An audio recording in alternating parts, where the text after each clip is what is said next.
Chapter 3 of Barruel's Memoirs illustrating the history of Jacobinism, the secrecy, the union, and the epoch of conspiracy. In conspiracies, it is not enough for the agents to have a particular watchword or formula in order to conceal their common object, but they must also have particular names by which they distinguish each other, but which are wholly unintelligible to the public. They always carefully conceal their correspondence, but if they apprehend discovery, they then use these precautions lest their names or the object of the plot be exposed. Such means were not neglected by Voltaire or D'Alembert. In their correspondence, Frederick is often called Luc, D'Alembert Protagoras, though he often styles himself Bertrand. Both were well applied to him. The former denotes the infidel, the latter to typify the means of his impiety by the shifting of Bertrand in Fountain's fable of the monkey and the cat. When D'Alembert is Bertrand, the monkey, Voltaire is Raton, the cat. Diderot personates Plato or Tomplat, and the general term for the conspirators is cackwack. They say he is a good cackwack when he can be perfectly depended upon. They are often two, and particularly Voltaire called brothers, as in masonry. They also give particular importance to entire phrases of their enigmatical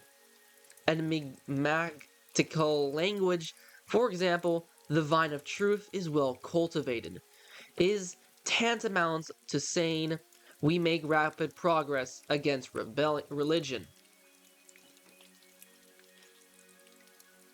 This secret language they practically made use when they suspected that their letters were opened or stopped, a suspicion which often gave Voltaire and D'Alembert great uneasiness. It was for this reason that many of their letters were directed to fictitious persons, to merchants, or to some clerk in office who was in the secrets. It does not appear that they ever made use of ciphers, which would have been too tedious considering Voltaire's immense correspondence. Those were reserved for conspirators not less ardent, perhaps, but of a deeper policy. False directions, and not signing their names seem to have given them sufficient confidence in their style, and if perchance any of their letters are more enigmatical than common, they are easily explained by those preceding or following them. It was by these shifts that they wished to leave an opening for excusing or explaining away what they had already written, but they are not sufficiently obscure to prevent discovery, and that with very little trouble when once surprised. Some few, however, are certainly more difficult to be understood than others. For example, the letter written by Voltaire to D'Alembert the 30th of January 1764, of which the following is an extract. My illustrious philosopher has sent me a letter of Hippias B. This letter of B proves that there are T's, and that poor literature is falling back into the shackles which Malesherbes had broken. That's demi-scholar, as well as demi-citizens d'Aguesseau, was a T. He would have hindered the nation from thinking. I wish you had but seen that brute of a Maboul. He was a very silly T. To be at the head of the customs upon ideas under the T, D'Aguesseau, then followed the under T's, about a half dozen miserable rascals who, the pitiful salary of 171 per annum, would erase from a book everything that was worth leaving it. Here it is evidence that T stands for tyrant, one of which tyrants is the chancellor d'Aguesseau, the other Maboul, the controller of the press. The under T's, or tyrants, are the public censors, whose salary were about 171 per annum. As to Hippias B, his person is not so clear. He was most probably some tyrant who wished to stop the circulation of those works which directly tended to the overthrow of the altar and the throne, but who can see without indignation the Chancellor d'Aguesseau, the ornaments of the magistracy, called a tyrant, a demi-scholar, a demi-citizen? It is, however, forbearance in Voltaire not to abuse him more grossly. We must expect to see him and D'Alembert throughout this correspondence, lavishing the lowest terms of blackguardism on every man who differs from them in opinion, whatever be his merits in other respects, but especially on those who labored or or wrote in defense of religion. But openly as the conspirators expressed themselves to each other, secrecy was strictly recommended to them with respect to the public, and Voltaire perpetually apprises the adepts of its importance. The mysteries of Ch3, he would make D'Alembert write to his adepts, are not to be divulged. The monster, religion, must fall, pierced by 100 invisible hands. Yes, let it fall beneath 1,000 repeated blows.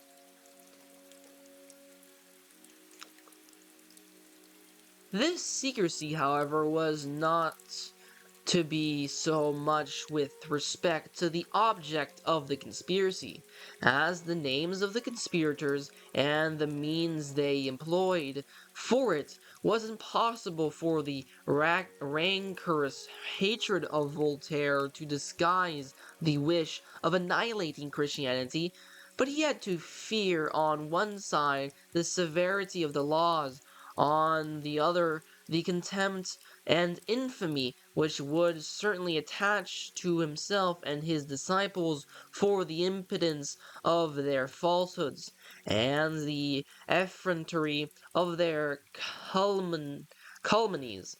Had it ever been possible to trace their authors and abettors?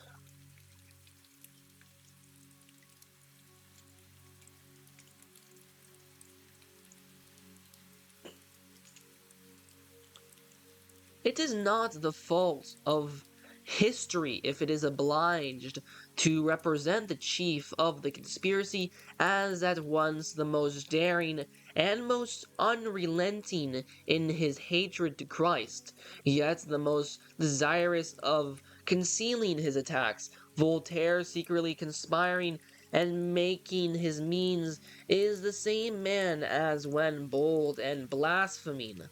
He is same sophister, whether openly attacking the altars of his god, veiling the hand that strikes, and seeking in the dark to undermine the temple. It is hatred that fires his rage, and the same hatred that lends him through the tortuous ways of the conspirator. To unmask this dissimulating man shall be a leading object of the following memoirs. In his character of chief, the mysteries of Ch3, as well as the intrigues of the conspirators, could be of no small concern to him, and the following were his secret instructions. Confound the wretch to the utmost of your power. Speak your mind boldly. But when you strike, conceal your hands. You may be known. I am willing to believe there are people sufficiently keen-scented, but they will not be able to convict you.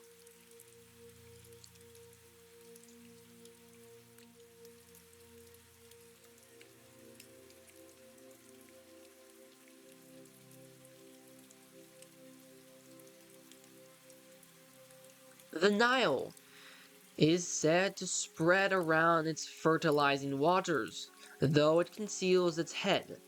Do you the same, and you will secretly enjoy your triumph. I recommend the wrench to you. We embrace the worthy knight and exhort him to conceal his march from the enemy.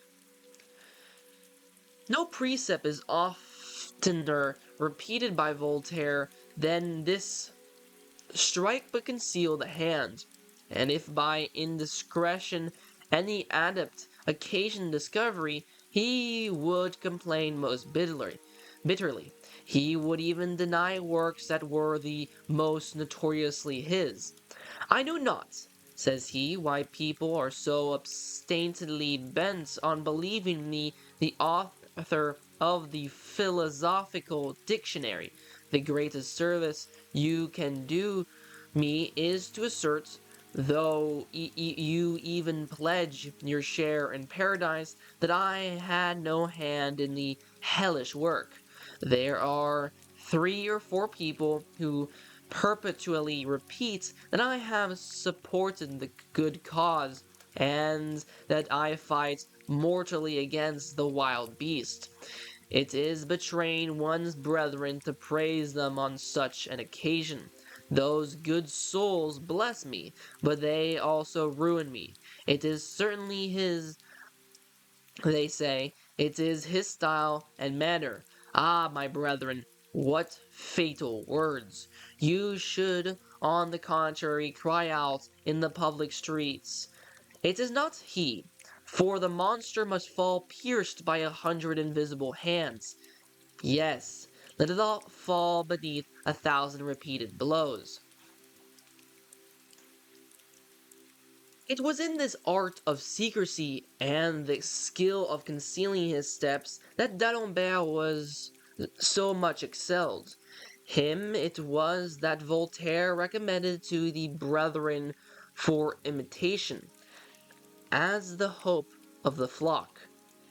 He is daring, would he say to them, but not rash. He will make hypocrites, that is, religious men, tremble, without giving any hold against himself. Frederick not only approved of this secrecy, but we shall see him playing off all the artifices of a dark policy to ensure the success of the conspiracy. In every plot, union is an essential to the conspirator as secrecy to the cause, and therefore it is often and practically recommended. Among others, we find the following instructions. Oh, my philosophers, we should march closed, as did the Macedonian phalanx, which was only vanquished when it opened. Let the real philosophers unite in a brotherhood like the Freemasons. Let them assemble and support each other, and let them be faithful to the association. Such an academy will be far superior to that of Athens, and to all those of Paris. If any dissension by chance happened among the conspirators, the chief immediately wrote to appease them. Ah, my poor brethren, he would say, the primitive Christians behave themselves much better than we do. Have patience. Do not let us lose courage. God will help us, provided we remain united. And when he wished to insist more practically on the object of that union, he would repeat his answer to Harold. We'll see whether it be true that the Christian religion cannot be destroyed.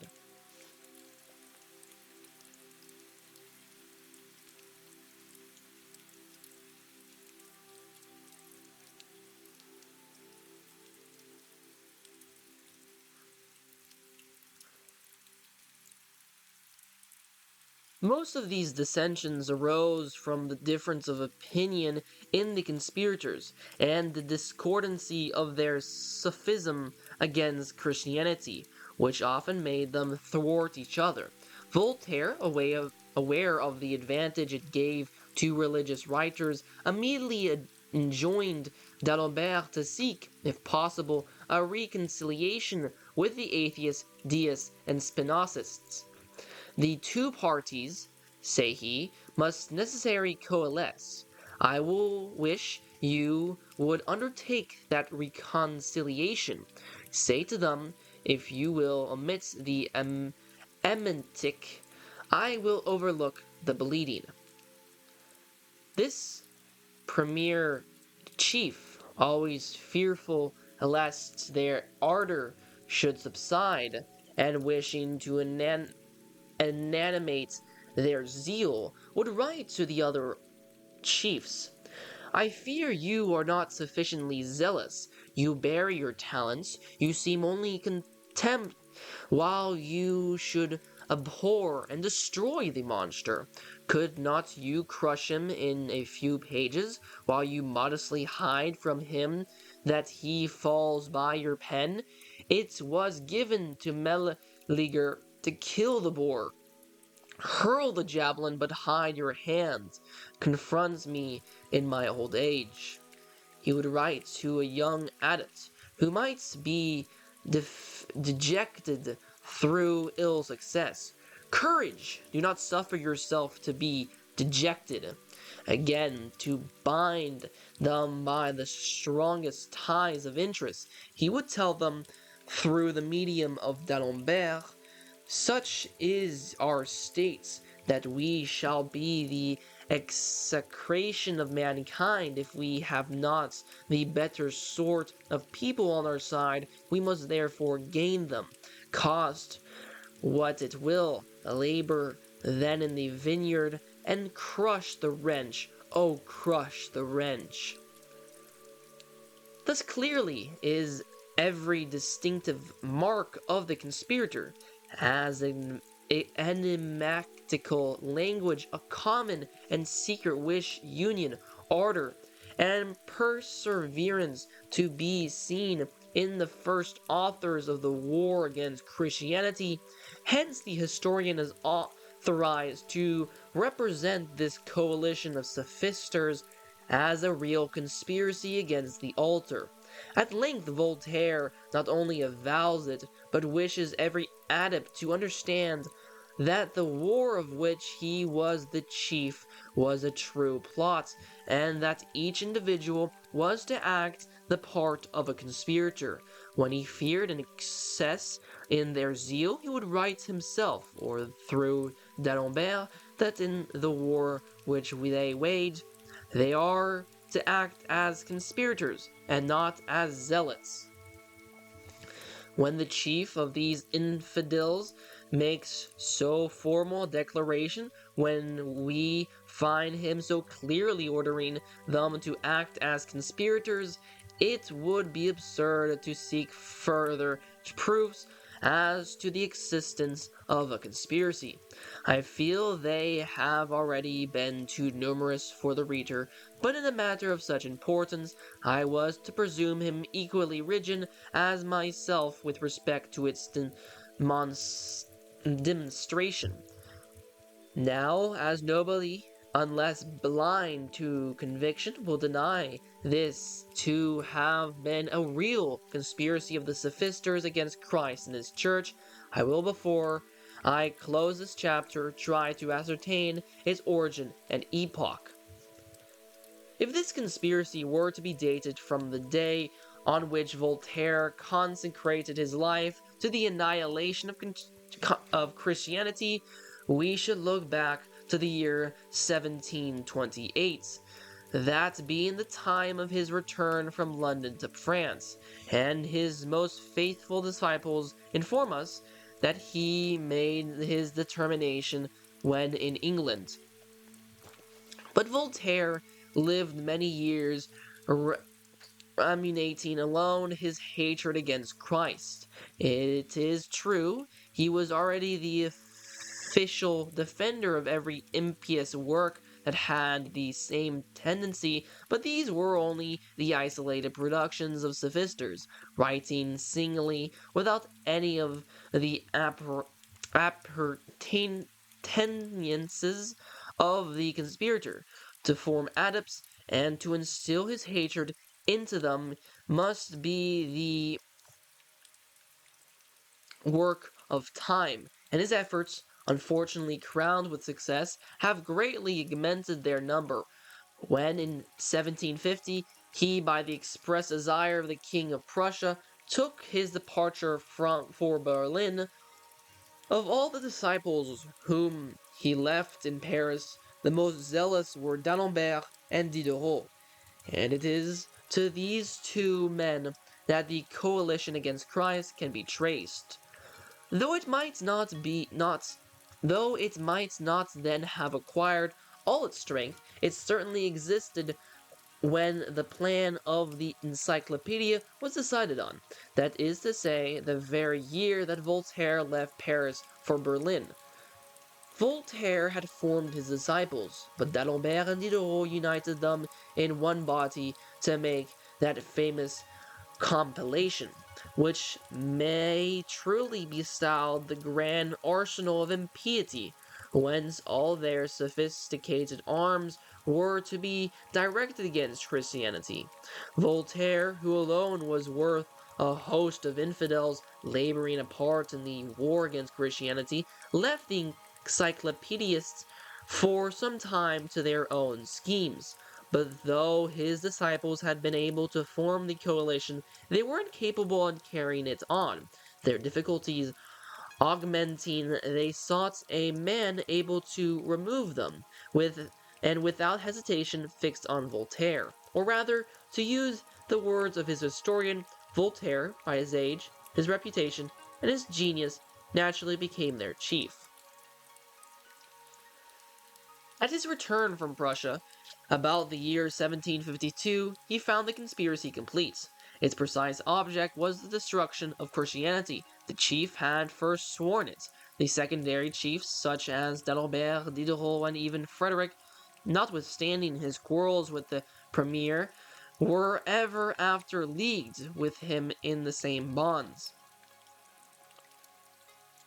At this period, the adepts were all that Voltaire could number as his disciples, but from the day of the coalition between the premier, the secondary chiefs, and the adepts, agents, or protectors, from the day that the object of this coalition to crush Christ under the appellation of wrench and his religion had been decreed until the grand object of the coalition was to be consummated by the proscriptions and horrid massacres of the Jacobins, near half a century was to elapse, for so much time was necessary for the harboring of blood and corruption to prepare the way for the philosophist of destruction and murder. During this period of time, we shall see this sophistical sect that had sworn to crush naturally coalescing with the sect, which under the name of Jacobin really does crush and massacre.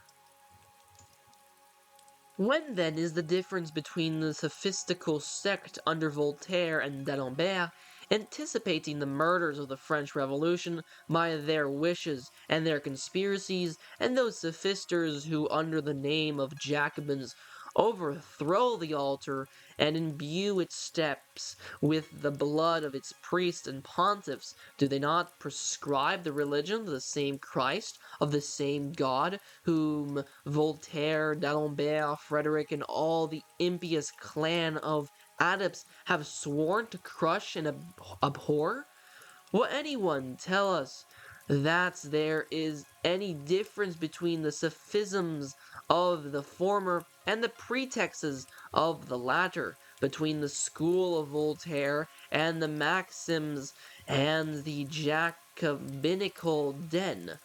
The Jacobins will one dare declare that all men are free, that all men are equal, and as a consequence of this equality and liberty, they will collude that every man must be left to the light of reason. that every religion subjecting man's reason to mysteries or to the authorities of any revelation speaking in God's name is a religion of slavery and constraint, that as such it should be annihilated, in order to reestablish the indefeasible rights of equality and liberty as the belief or disbelief of all that the reason of man approves or disapproves, and they will call this equality and liberty the reign of reason and the empire of philosophy. Can the intelligent reader believe that this equality, liberty, is not opposite to the war carried on by Voltaire against Christianity? Had ever the chiefs or adepts any other view than that of establishing their pretended empire of philosophy or their reign of reason on that self-same equality and liberty applied to revelation and the mysteries in perpetual opposition to Christ and his church? Did not Voltaire hate the church and its pastors because they opposed the act equality and liberty applied to our belief, because nothing was so contemptible and so miserable in his eyes as to see one man have recourse to another in matters of faith, or to ask what he ought to believe? Reason, liberty, and philosophy were as constantly in the mouths of Voltaire and D'Alembert as a means of overthrowing revelation and the gospel, and they are at this day in the mouths of the Jacobins. When the adepts wish to extol the glory of their chiefs, they will represent them as perpetually reclaiming the independence of reason, and devoutly expecting those days when the sun shall no longer shine but upon free men, acknowledging no other master but their own reason. When, therefore, on the ruins of the temple the Jacobins shall have erected the idol of their reason, their liberty, or their philosophy, will they have fulfilled any other wish, confirmed any other oath, than that sworn by Voltaire and his adepts? When the Jacobins shall apply the axe to their foundations of the temples, whether Protestant or Catholic, or indeed of any sect acknowledging the God of the Christians, will they have more widely extended their systems of destruction than Voltaire did, conspiring against the altars of London or Geneva, equally as against those of Rome? When their grand club shall be filled with every infidel that the French Revolution can produce, whether atheist, deist, or sceptic, will their revolutionary cohorts be differently formed from those which D'Alembert was to quicken and stir up against the God of Christianity? In short, when one day those legions sailing from the den of impiety, from the grand club of the Jacobins, shall triumphantly carry to the Pantheon the ashes of Voltaire, will not that be the consummation of the anti-Christian conspiracy? Will not that be the revolution so long planned by Voltaire? The means may differ, but the object, the spirit, and the extent of the conspiracy will remain. We shall see that the very means employed, the revolution that destroys the altar, that plunders and massacres its priests by the hands of the Jacobins, were not foreign to their wishes or intentions of the first adepts. The most dreadful and disgusting part of this irreligious revolution only differs from their plans by a difference in terms. One wished to crush, the other did crush. The means were such as the times suggested. Both were not equally powerful.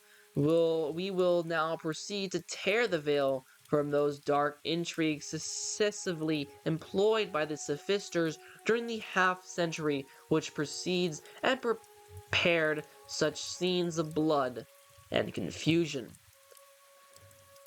And that was chapter 3, of Memoirs Illustrating the History of Jacobinism. If you have enjoyed this reading and wish to see more like it, please consider subscribing. It would be greatly appreciated. And on to next week for chapter 4, First Means of the Conspirators, the Encyclopedia.